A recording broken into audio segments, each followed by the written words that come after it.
Story 1. My husband and I recently celebrated our 28th wedding anniversary. As we looked through our old photos, one reminded me of an interesting encounter from our wedding day. We had a small ceremony followed by a larger evening reception for extended family and friends at a local hotel. As a thank you for my mother and newly minted mother-in-law, we bought them bouquets which the staff hid in the bar stockroom until we were ready to present them. After changing out of my wedding dress into something more comfortable for dancing, I mingled with guests and met many new family members. When it was time to retrieve the flowers, the busy staff said I could walk behind the bar and get them myself. As I headed to the storeroom, a man shouted, "Excuse me." I assumed he was addressing the bar staff since I didn't work there.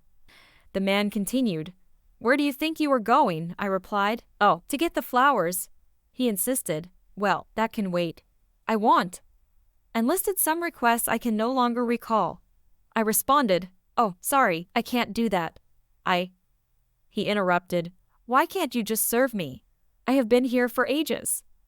I clarified, "I do not work here. I am the bride." "And you are?" The man went quiet, his face turning red. It turned out he worked at the same place as my husband and had tagged along with a group of invited guests.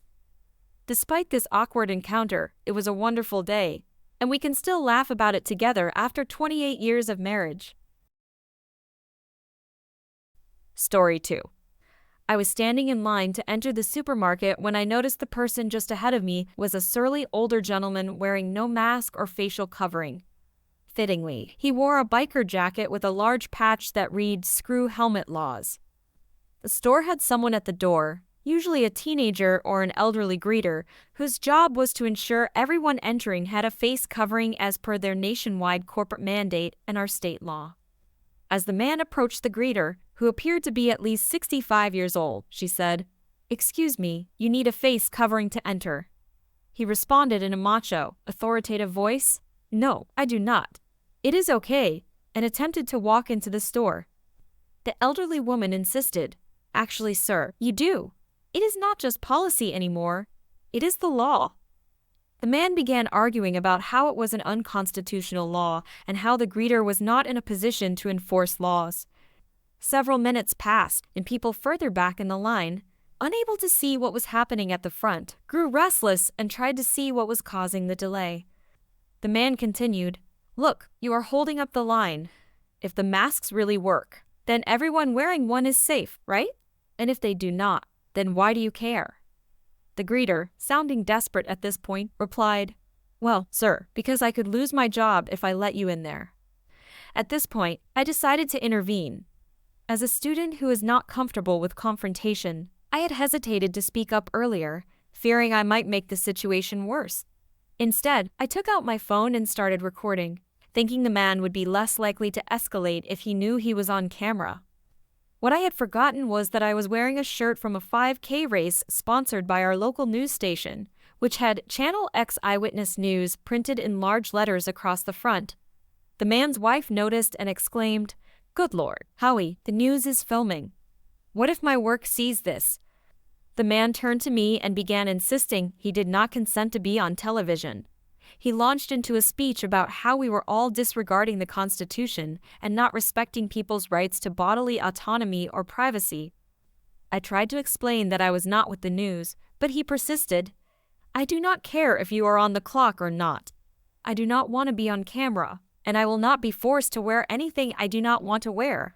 When did we forget that this is America?" The situation escalated further when people at the end of the line, which now stretched around the building, realized it had not moved in a while and came to investigate. A larger, more imposing man approached and asked what the problem was. Upon seeing the maskless man berating the terrified elderly greeter and me shaking while holding my phone, he intervened, saying, Sir, what is the problem right now? People are trying to shop." The maskless man retorted, "Get away from me. This is not your business." The newcomer then produced a badge, identifying himself as an off-duty police officer, and stated that the law was, in fact, his business. First, the maskless man tried to have the officer arrest me for putting him on the news without his consent, but I feigned ignorance at that point. My adrenaline was surging, and in hindsight, I should have left and shopped elsewhere. The maskless man then said to the officer, "This is not what you went into the academy dreaming about, is it? You are not stopping bad guys, you are forcing regular people to go against their beliefs." The officer calmly replied, "No one is forcing you to do anything, sir. You are free to make your own choices. You can put on a mask, or you can go home. Decide which you would like to do because there is a line here." The maskless man kept insisting he was not doing anything illegal and had a right to shop in a public business. The officer shook his head and began quoting the official mask law that the man was violating. However, the maskless man talked over him, and the officer realized he was not making any progress. The officer then said, "Look, I do not want to escalate this, but you are not giving me a choice in this situation. If you will not leave of your own volition, you are trespassing."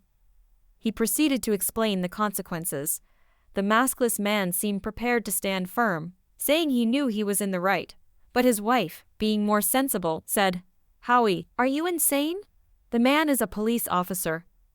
She then apologized profusely as she forced him to leave, making various threats. It took nearly 15 minutes to get into the store, causing a major backlog of shoppers and making a poor elderly woman fear for her safety. The lesson here is simple: just wear the mask or get your groceries delivered. Seriously, people. Of all the issues to take a stand on, this should not be one of them. Story 3. I worked in the back office administration of a large department store before online marketplaces for independent artists existed. One day, a checkout assistant called me over, saying they were trying to scan a customer's item, but it lacked a barcode. I assumed the barcode might have been placed in an unusual spot, but upon inspection, I could not find one. In fact, I did not even recognize the item when I looked to see where I could find a second one to scan, despite knowing the store's inventory quite well. The item in question was an incredibly unattractive piece of almost homemade-looking costume jewelry, unlike anything we offered. Thinking we might have a new supplier I was unaware of, I checked the tag, only to find a hand-drawn price tag. This confirmed it was not our merchandise. Given the number of shops in the area, I assumed someone had purchased it nearby and accidentally dropped it or set it down in our store. This customer had likely assumed we were selling it because of the price tag. Figuring the owner would return to look for it soon, it was significantly overpriced at $80 for a single necklace. I brought it to customer service and resumed my duties, counting down the minutes until closing time and questioning my career choices. As the day progressed, more people appeared with similar items, mostly jewelry. One customer had a sweater that we did sell, but with large, gaudy rhinestones added that were definitely not part of our stock keeping unit. People kept coming to check out with many items we actually sold, such as makeup mirrors, handbags, and shoes, but all with unnecessary rhinestones, sequins, and beads glued on that definitely did not come from us or the original manufacturer. Eventually, the manager instructed staff to sweep the store and collect anything with rhinestones or handmade price tags and place them in the lost and found. We wondered how someone's personal belongings could become scattered throughout the store, doubting they had been accidentally misplaced. Our working theory was that someone had a disagreement with their shopping companion and did this out of spite, perhaps a couple breaking up or a sibling rivalry, but we resigned ourselves to the fact that we would likely never know the truth. Our lost and found was a single basket about the size of a security bin at the airport, and there was so much of this merchandise that it overflowed. After a couple of days, we disposed of it all. A few days later, a middle-aged woman entered the store, adorned head to toe in sequins, glitter, and rhinestones, with neon makeup reminiscent of a sixth grader attending their first school dance. She asked to speak to the person in charge, identifying herself as one of your partners. I knew we were about to get some answers to the mystery from the other day.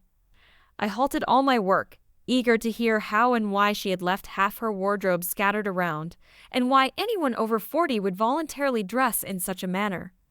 I listened to her conversation with customer service, and it became clear that she had purchased items here, or possibly not paid for them at all, or simply used our items without purchasing them. We never did determine which. She had then embellished them with rhinestones, either by purchasing them or covertly adding the embellishments in the store without buying the items. We never discovered which scenario was true.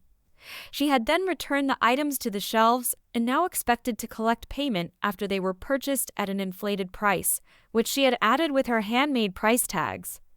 Apparently, she had done this in several stores and was distributing business cards claiming her designs rhinestone-embellished versions of department store products were sold in major department stores, with text like Karen's Fab Designs, as seen on the shelves of Macy's, Nordstrom, JCPenney, and more.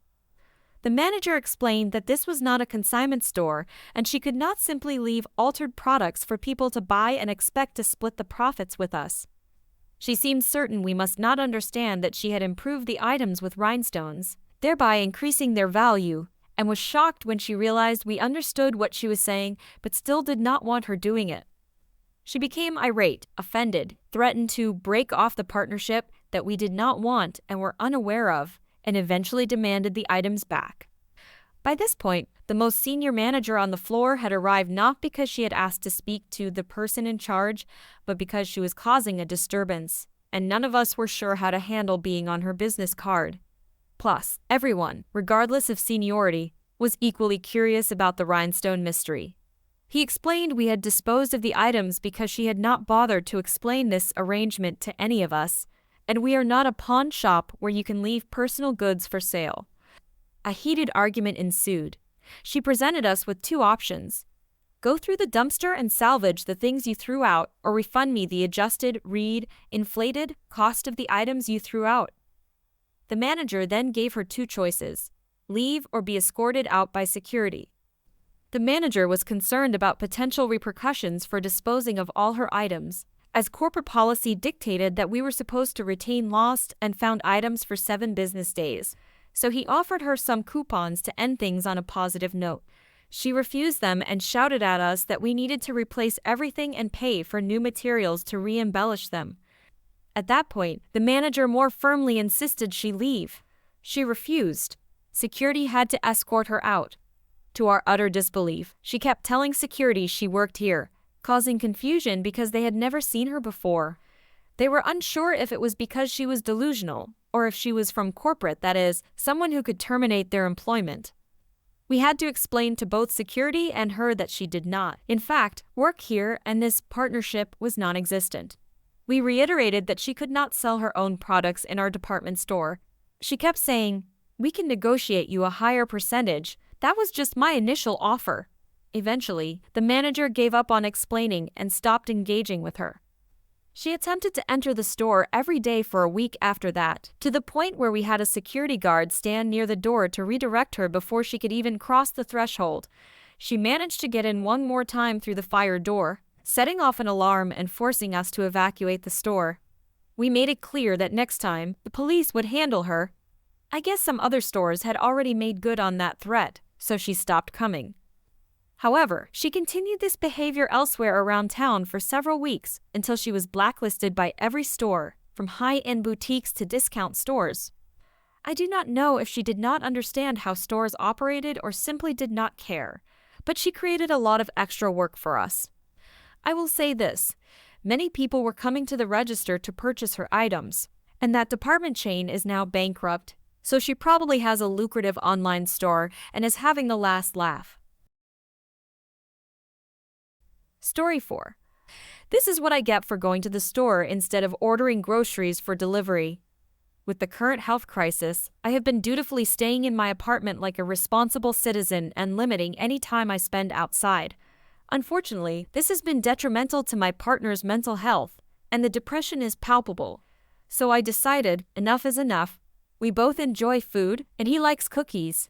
There is a grocery store just a block away, so I got dressed, put on my delightful Disney mask, the designs on online marketplaces are wonderful, and headed out to get my partner some cookies. For reference, my style is what I call hobo chic. So, sweatpants, sneakers, a graphic t-shirt, and a hoodie. Keep that in mind. I entered the store and made my way to the cookie aisle. As I contemplated whether to choose Oreos or be fancy and get Pepperidge Farm, these are the important questions in life. An older woman who was quite short asked if I could reach something for her from the top shelf. Of course, I agreed because she was polite enough to ask. I am a simple person. I handed her the item and returned to my deliberation. As I decided to get both options, I heard a distinct hem. Having worked in retail and food service, I recognized the sound of a challenging customer when I heard one. Me. What is the matter? Challenging customer. What is the matter? Is that how you treat? I had zero patience and even less energy for this interaction. Me. Ma'am. I'm going to need you to look at me and reconsider that line of thinking. Challenging customer. Who is that even? Me. Hey. No. Let me tell you what we are not going to do. I need you to calm down. I know you know better. The challenging customer still looked upset but did not say anything. Me. Now I can help you find an employee if you want, but what you will not do is yell at me. I am only here to get cookies. I pointed at my stomach. I am a larger individual. Me? Not that I need them. The challenging customer cracked a small smile. I had her attention. Me. But at this point, I am committed to this. I did not choose this lifestyle, it chose me. The challenging customer started to laugh a little before suddenly tearing up. Given that I am 6 feet tall, 300 pounds, in black, a crying challenging customer could be detrimental to my continued freedom. Me. Are you all right? Challenging customer. Yes. It is just that this is the first time I have laughed in a while. My husband is in the hospital. Me. Due to the current health crisis. Challenging customer. Yes. Me. I am not sure if it means much coming from some random person buying cookies, but I hope he recovers. The challenging customer smiled and walked away. While she did not apologize for her initial behavior, I am glad it did not escalate further. Her husband's condition does not excuse what I am sure would have been an awful tirade, but it does serve as a reminder that the current situation is difficult for everyone.